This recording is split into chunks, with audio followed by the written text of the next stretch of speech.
nga guys, tapos na kami kumain and magsiset up ng aking mister. So ako mag-video.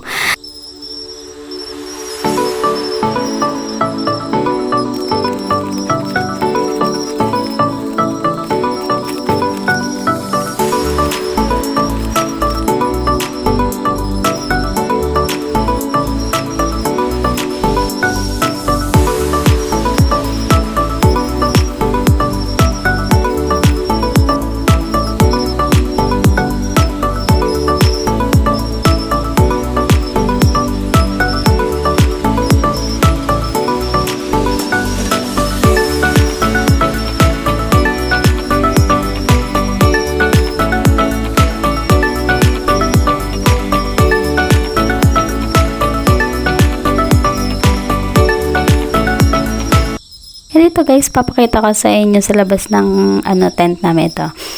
O, ayan. O, diba? Past 6 PM na to guys. O, bali dito sobrang dilim na. Tapos, yung doon sa may sunset banda is medyo maliwanag pa. Kaya nakita nyo medyo maliwanag pa. And ayan na nga guys, yung solar na automatic na umiilaw kapag dumidilim na. Kaunti pa lang kami dito guys, pero pagdating ng 8 PM, sobrang dami na ng mga campers na darating. So, siksikan ang mangyayari sa amin dyan. So, tignan nyo guys.